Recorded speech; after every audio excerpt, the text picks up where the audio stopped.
नमस्कार दोस्तों, स्वागत है आपका जीके लाइव पाठशाला में। यूपी ट्रिपल एससी पीटी 2025 के लिए आदित्य रंजन सर की बुक कवर कर रहे हैं, जिसमें से हम लोग इतिहास का पोर्शन, भारतीय राष्ट्रीय आंदोलन का पोर्शन और भूगोल का पोर्शन समाप्त कर चुके हैं। तो उसे न देखे हो तो पहले जाकर जरूर देखिएगा। आज जो है हम भारतीय अर्थव्यवस्था को कवर करेंगे, इसमें सारे क्वेश्चन देख लेंगे। बहुत ही अच्छे जो है बुक है, तो आप लोग को ये बुक को एक बार जरूर पढ़नी चाहिए। चलिए शुरुआत करते हैं पहले क्वेश्चन से। जो भी लोग नए जुड़े हैं प्लीज आप लोग वीडियो को लाइक करिएगा, चैनल को आप लोग जरूर सब्सक्राइब कीजिएगा। पहला क्वेश्चन यहाँ पर दिया गया है, सेवा क्षेत्र का दूसरा नाम क्या है? पहला प्रश्न है। जवाब हो जाएगा इसका दूसरा नाम तृतीयक क्षेत्र है। ऑप्शन यहाँ से ए सही हो जाएगा, तृतीयक क्षेत्र। इसकी व्याख्या है, सेवा क्षेत्र को तृतीयक क्षेत्र के रूप में भी जाना जाता है। इसमें निम्न सेवाएं शामिल हैं, जैसे परिवहन, बैंकिंग, शिक्षा, स्वास्थ्य सेवा, पर्यटन, संचार, ये सब जो है तृतीय क्षेत्र के अंतर्गत आते हैं। दूसरा प्रश्न है, नई आर्थिक नीति को सामान्यतः विकास के किस मॉडल के रूप में जाना जाता है? नई आर्थिक नीति को, जवाब हो जाता है इसे जो है एलपीजी के रूप में जाना जाता है।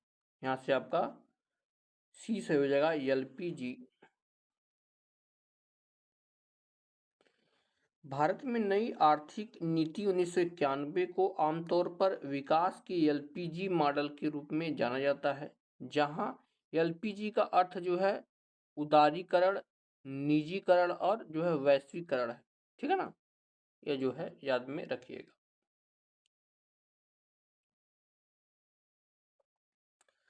तीसरा प्रश्न आपका दिया गया है, छोटा करते हैं ताकि पूरा प्रश्न आपको दिखाई दे।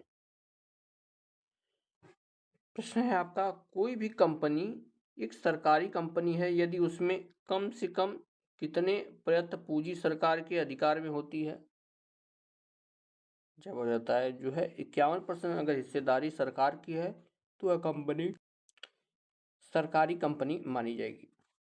यहाँ से आपका ए ऑप्शन सही होगा, 51% हिस्सेदारी जो है सरकार की होनी चाहिए। इसकी व्याख्या दिया गया है, कंपनी अधिनियम 2013 के अनुसार एक कंपनी को तब तक सरकारी कंपनी के रूप में वर्गीकृत किया जाता है जब उसकी कम से कम 51% चुकता या पूंजी प्रदत्त सरकार के पास होती है। अगला प्रश्न है, 1991 के आर्थिक सुधारों में सबसे नीचे किस समस्या की ओर ध्यान दिया गया था? तो इसके लिए सबसे नीचे जो है भारतीय रुपए का मूल्य ह्रास भी हुआ था, आर्थिक नीति का पतन भी, और विदेशी मुद्रा के भंडार के संकट में भी ये हुआ था। तो हो जाएगा आपका ये सभी। बी ऑप्शन यहाँ से आपका क्लियर कर जाएगा। वही दिया गया, भारत में 1991 में आर्थिक सुधारों को एक बड़े आर्थिक संकट की प्रतिक्रिया के रूप में पेश किया गया था। अगला प्रश्न है, 1991 के आर्थिक सुधारों के बाद किस उद्योग विशेष रूप से सार्वजनिक क्षेत्र के लिए आरक्षित थे? जवाब हो जाता है आपका ऑप्शन नंबर बी, यह जो है परमाणु ऊर्जा कार्यक्रम था। बी ऑप्शन से हो जाएगा परमाणु ऊर्जा कार्यक्रम। इसकी व्याख्या देखते हैं, 1991 के आर्थिक सुधारों के बाद अधिकांश क्षेत्रों को निजी और विदेशी निवेश के लिए खोल दिया गया, लेकिन कुछ राजनीतिक उद्योग जैसे परमाणु ऊर्जा का उत्पादन अपने रणनीतिक महत्व, राष्ट्रीय सुरक्षा और उच्च नियामक निरीक्षण के कारण विशेष रूप से सार्वजनिक क्षेत्र के लिए आरक्षित रहे।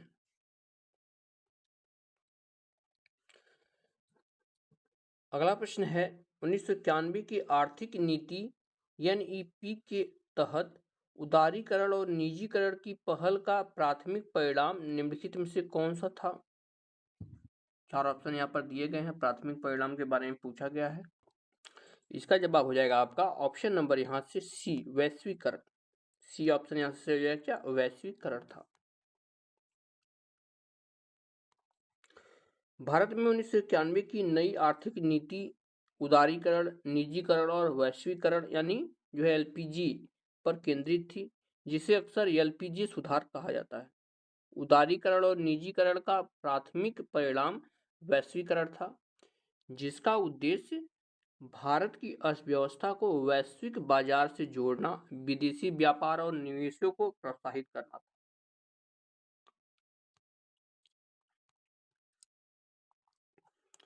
सातवां प्रश्न है, भारत में आर्थिक सुधार 1991 के दौरान प्रधानमंत्री कौन थे? इसके ऑप्शन देखते हैं। जवाब हो जाएगा आपका ऑप्शन ए। उस समय जो है 1991 में पीवी नरसिम्हा राव जो है प्रधानमंत्री थे। यहां से ए ऑप्शन सही हो जाएगा। 1991 के आर्थिक सुधारों की शुरुआत प्रधानमंत्री पीवी नरसिम्हा राव के नेतृत्व में की गई थी। उस समय वित्त मंत्री डॉक्टर मनमोहन सिंह थे, जिन्होंने सुधारों को आकार देने और लागू करने में महत्वपूर्ण भूमिका निभाई थी। नेक्स्ट क्वेश्चन है, निम्नलिखित में से कौन सा 1991 में नई आर्थिक नीति के तहत संदात्मक समायोजन कार्यक्रमों का हिस्सा नहीं था? जवाब है आपका ऑप्शन सी, भुगतान संतुलन का समायोजन नहीं था। सी ऑप्शन सही है, भुगतान संतुलन का समायोजन नहीं था। 1991 की नई आर्थिक नीति एलपीजी के तहत आर्थिक सुधारों के संरचनात्मक सुधारों में शामिल थे। औद्योगिक सुधार, लाइसेंस राज को समाप्त करना, निजी क्षेत्र को बढ़ावा देना, कर सुधार, संरचना को सरल बनाना, राजस्व में वृद्धि, राजकोषीय सुधार क्या क्या थे, राजकोषीय घाटे को कम करना, सब्सिडी में कटौती करना, सरकारी खर्च दक्षता में सुधार करना, ये सब था। अगला प्रश्न है, निम्नलिखित में से माफ कीजिएगा, निम्नलिखित में से कौन भारतीय आर्थिक नियोजन के जनक थे? ये थे आपके एम विश्वेश्वरैया। सी ऑप्शन सही होगा, कौन थे? एम विश्वेश्वरैया जो है भारतीय आर्थिक नियोजन के जनक थे।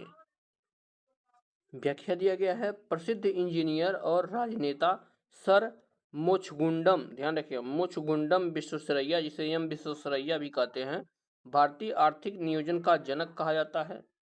1934 में उन्होंने प्लान्ड इकोनॉमी फॉर इंडिया नामक पुस्तक प्रकाशित की, जिसमें उन्होंने भारत के विकास को बढ़ावा देने के लिए केंद्रीकृत आर्थिक नियोजन का विचार प्रस्तुत किया था।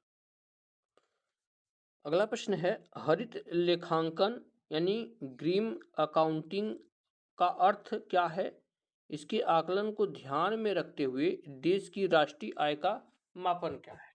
यह आपसे पूछा गया है। इसका जवाब हो जाएगा आपका ऑप्शन डी, प्रदूषण एवं पर्यावरण को हानि होती है। ऑप्शन यहाँ से आपका डी सही हो जाएगा। इसकी व्याख्या देखते हैं, यहाँ से क्लियर हो जाएगा। ग्रीन अकाउंटिंग, जिसे पर्यावरण अकाउंटिंग के नाम से भी जाना जाता है, राष्ट्रीय आय की गणना में पर्यावरणीय लागतों और लाभों को शामिल करने की प्रक्रिया को संदर्भित करता है।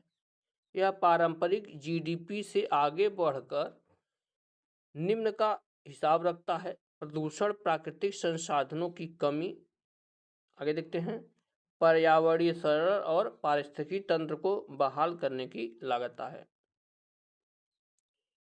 अगला प्रश्न है, किसके बढ़ने के फलस्वरूप निजी निवेश में वृद्धि की अधिक संभावना होगी? जवाब हो जाएगा नई पूंजी पर अनुमानित प्राप्ति। ठीक है ना, नई पूंजी पर अनुमानित प्राप्ति होगी। सी ऑप्शन यहां से सही हो जाएगा। देखते हैं इसकी व्याख्या। जब व्यवसाय अपने नए निवेश, नई पूंजी जैसे कि कारखाना बनाना या मशीनें खरीदना पर उच्च प्राप्ति का अनुमान लगाते हैं, तो वे निवेश करने की अधिक संभावना रखते हैं, क्योंकि उन्हें अधिक लाभ कमाने की उम्मीद है और इसलिए व्यवसायों को निवेश सार्थक लगता है।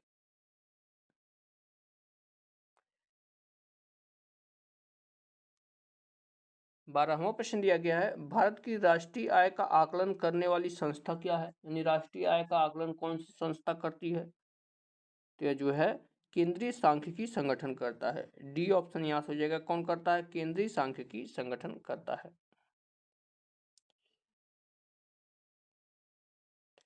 केंद्रीय सांख्यिकी संगठन यानी CSO, जो अब राष्ट्रीय सांख्यिकी कार्यालय का हिस्सा है और सांख्यिकी एवं कार्यक्रम कार्यान्वयन मंत्रालय के तहत काम करता है। भारत की राष्ट्रीय आय का आकलन करने के लिए जिम्मेदार प्राथमिक निकाय है।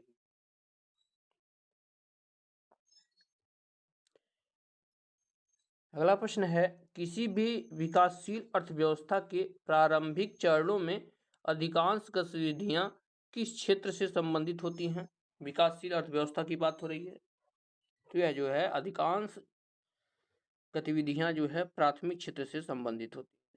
सी ऑप्शन सही हो जाएगा, प्राथमिक क्षेत्र।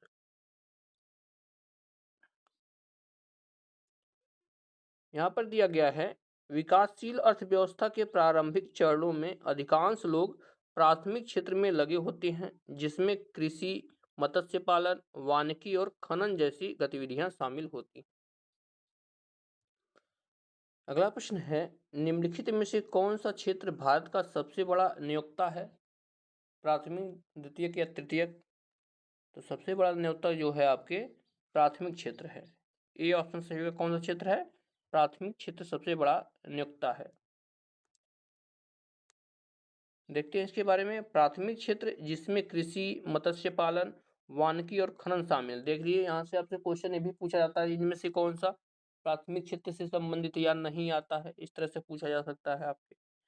भारत में सबसे बड़ा नियोक्ता है, खासकर ग्रामीण क्षेत्रों में GDP में कम योगदान लगभग 17% के बावजूद यह 45% से अधिक कार्यबल को रोजगार देता है। यानी सबसे अधिक रोजगार जो है प्राथमिक क्षेत्र के अंतर्गत ही आते हैं, जिसमें जो है कृषि सबसे बड़ा जो है रोजगार का नियोक्ता है। अगला प्रश्न दिया गया है, निम्नलिखित में से किसमें व्यक्तियों या व्यक्तियों के समूह के स्वामित्व वाले व्यवसाय शामिल हैं? जवाब हो जाएगा आपका ऑप्शन सी, यह जो है निजी क्षेत्र के अंतर्गत आते हैं। सी ऑप्शन सही है, निजी क्षेत्र। निजी क्षेत्र में व्यवसाय शामिल है जिसका स्वामित्व और संचालन सरकार द्वारा नहीं बल्कि व्यक्तियों और व्यक्तियों के समूहों द्वारा किया जाता है। उदाहरण के लिए स्थानीय दुकानें, टाटा व रिलायंस जैसी निजी कंपनियां या छोटे स्टार्टअप हैं।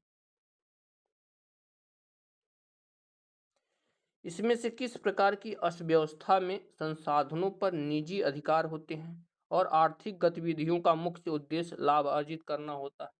16वां प्रश्न है, तो यह जो है पूंजीवादी अर्थव्यवस्था ऐसा होता है। कैसा होता है? पूंजीवादी अर्थव्यवस्था। देखिए, इसी तरह से इकोनॉमिक क्वेश्चन आपके पेपर में बनेंगे, तो इसको आप अगर देखते हैं तो आपको बहुत सारा बेनिफिट इससे मिलने वाला है, क्योंकि जो है इसी तरह के पेपर बने। जो सिंपल सा प्रश्न जो पूछने वाला था उस समय गया, अब उस तरह के प्रश्न नहीं पूछे जाते हैं, अब इसी तरह के प्रश्न आपको देखने को मिलते हैं। इसकी व्याख्या देखते हैं। पूंजीवादी अर्थव्यवस्था, जिसे बाजार अर्थव्यवस्था भी कहा जाता है, इसमें संसाधन निजी स्वामित्व में होते हैं, जैसे कारखाने, जमीन, व्यवसाय, ये सब होते हैं। इसका मुख्य उद्देश्य लाभ कमाना है और कीमतें और उत्पादन बाजार में मांग और आपूर्ति द्वारा निर्धारित होते हैं। इसमें सरकार का हस्तक्षेप न्यूनतम होता है, यानी इसमें सरकार हस्तक्षेप नहीं करती है। अगला प्रश्न है, स्वर्ण क्रांति भारत में किस कृषि क्षेत्र के विकास के लिए निम्नलिखित जिम्मेदार है? स्वर्ण क्रांति, सिंपल सा प्रश्न है। स्वर्ण क्रांति आपके जो है बागवानी से संबंधित है, यहाँ से बी ऑप्शन सही है, बागवानी। व्याख्या है इसकी, भारत में स्वर्ण क्रांति बागवानी फसलों, विशेष रूप से फलों, सब्जियों, शहद और फूलों के उत्पादन में तेजी से वृद्धि के लिए जिम्मेदार है। यह मुख्य रूप से 1990 के दशक से 2000 के दशक के शुरुआती दौर में हुआ था। 18 नंबर क्वेश्चन को थोड़ा ध्यान से पढ़िएगा, थोड़ा बड़ा क्वेश्चन है। दिया गया है, भारत की दुग्ध क्रांति के पहले चरण जो कि 1970 से 1980 को विश्व खाद्य कार्यक्रम के माध्यम से निम्नलिखित में से किसके द्वारा दिए गए उपहारों में दिए गए स्किम्ड मिल्क पाउडर और मक्खन तेल यानी बटर ऑयल की बिक्री से वित्त पोषित किया गया था? इसका जवाब हो जाता है आपका ऑप्शन ए, यह जो है यूरोपीय संघ किया गया था, ठीक है ना, यूरोपीय संघ से किया गया था और तब इसका नाम जो है ईईसी था। इसकी व्याख्या दिया गया है, भारत की दुग्ध क्रांति के प्रथम चरण, जिसे ऑपरेशन फ्लड के नाम से जाना जाता है, का वित्त पोषण विश्व खाद्य कार्यक्रम के माध्यम से यूरोपीय संघ द्वारा दान किए गए स्किम्ड मिल्क पाउडर और बटर ऑयल की बिक्री से किया गया था।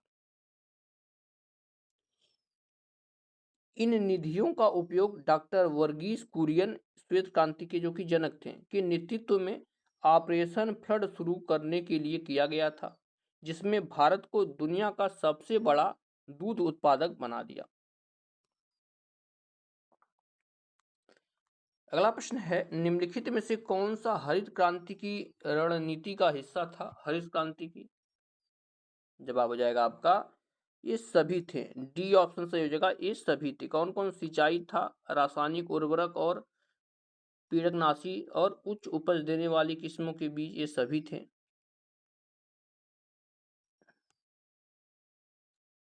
इसकी व्याख्या देखते हैं। हरित क्रांति कृषि क्षेत्र में हुई क्रांति की एक श्रृंखला थी। इसका उद्देश्य खाद्य उत्पादन को बढ़ाना था, मुख्य रूप से उच्च उपज देने वाली फसल किस्में का प्रयोग, रासायनिक उर्वरकों और कीटनाशकों के प्रयोग में वृद्धि तथा सिंचाई पद्धतियों में सुधार के माध्यम से था। अगला प्रश्न देखते हैं, निम्नलिखित में से किस राज्य को हरित क्रांति के लिए भारत में आरंभ स्थल के रूप में चुना गया था?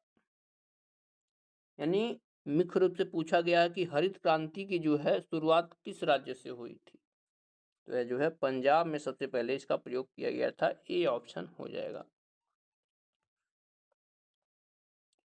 देखते हैं, भारत में हरित क्रांति की शुरुआत पंजाब से हुई।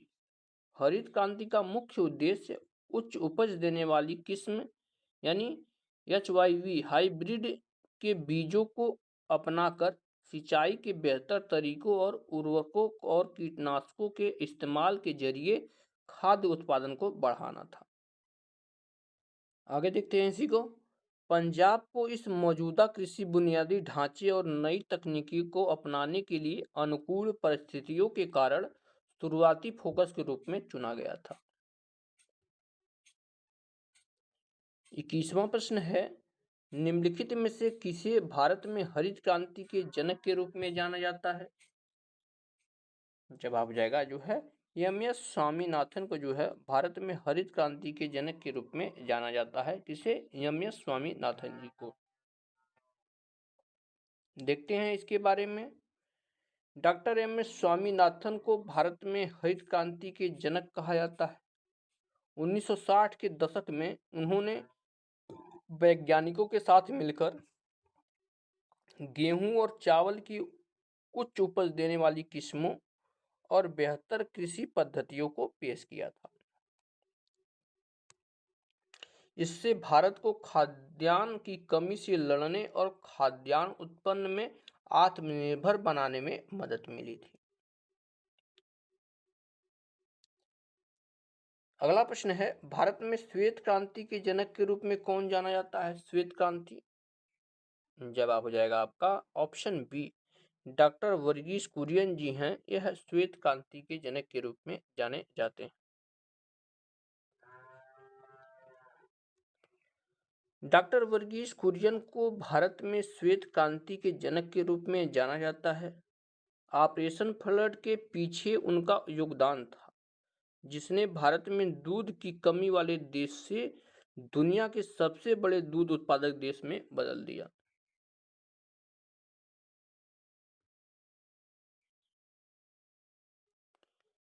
अगला प्रश्न है, हरित क्रांति के संदर्भ में HBY बीज क्या है, जिन्हें चमत्कारी बीज भी कहा जाता है? जवाब है आपका ऑप्शन नंबर डी, HBY बीज मतलब होता है उच्च उपज वाली किस्म यानी हाई यील्ड वैरायटी, ठीक है ना। हाई यील्ड वैरायटी जो है यह होता है फुल फॉर्म HYV का। देखते हैं इसके बारे में। HYB बीज का मतलब है उच्च उपज वाली किस्म की बीज।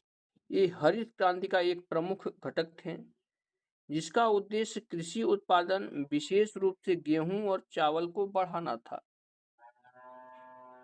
इन बीजों को चमत्कारी बीज भी कहा जाता है, क्योंकि ये प्रति हेक्टेयर अधिक फसल पैदा करते हैं, उर्वरकों और सिंचाई के लिए अच्छी प्रतिक्रिया देते हैं और पारंपरिक बीजों की तुलना में तेजी से बढ़ते हैं। अगला प्रश्न देखते हैं। अपने पहले चरण के दौरान ऑपरेशन फ्लड ने भारत के 18 प्रमुख दुग्ध शेडों को भारत के 4 प्रमुख महानगरीय शहरों में उपभोक्ता के साथ जोड़ा। निम्नलिखित में से कौन सा शहर इस ऑपरेशन का हिस्सा नहीं था? यानी 18 शहरों को जोड़ा गया था, इनमें से कौन सा नहीं था? तो इसमें से जो है बेंगलुरु नहीं था, बी ऑप्शन सही हो जाएगा। अपने पहले चरण के दौरान ऑपरेशन फ्लड ने भारत के 18 प्रमुख दुग्ध शेडों को 4 प्रमुख महानगरों कौन कौन, दिल्ली, मुंबई, कोलकाता और चेन्नई के उपभोक्ताओं से जोड़ा। बेंगलुरु इसका हिस्सा नहीं था। इसे श्वेत क्रांति के नाम से भी जाना जाता है। 25वां प्रश्न है। भारत की पंचवर्षीय योजना के किस संस्करण को गाडगिल योजना के नाम से जाना जाता है? बहुत इंपॉर्टेंट है, गाडगिल योजना के बारे में पूछा जाता है। तो यह जो है तीसरी पंचवर्षीय योजना गाडगिल मॉडल पर आधारित थी, इसलिए जो है इसे गाडगिल योजना भी कहते हैं। तीसरी पंचवर्षीय योजना जो कि 1961 से लेकर 66 को चली थी, गाडगिल योजना के नाम से भी जाना जाता है। इसका नाम धनंजय रामचंद्र गाडगिल के नाम पर रखा गया, जिन्होंने इसका मसौदा तैयार करने में महत्वपूर्ण भूमिका निभाई थी। 26वां प्रश्न है। भारत की पंचवर्षीय योजना को अंतिम स्वीकृति निम्नलिखित में से किसके द्वारा दी गई थी? अंतिम स्वीकृति जवाब हो जाएगा ऑप्शन ए, राष्ट्रीय विकास परिषद के द्वारा दी गई थी। देखते हैं इसके बारे में। भारत में पंचवर्षीय योजनाएं योजना आयोग द्वारा तैयार की जाती थीं और फिर अंतिम अनुमोदन के लिए राष्ट्रीय विकास परिषद को भेजी जाती। इसमें प्रधानमंत्री, केंद्रीय कैबिनेट मंत्री, राज्यों के मुख्यमंत्री और योजना आयोग के सदस्य भी शामिल होते थे। अब उसको हटाकर उसके स्थान पर जो है नीति आयोग ला दी गई, आप लोग जानते हैं।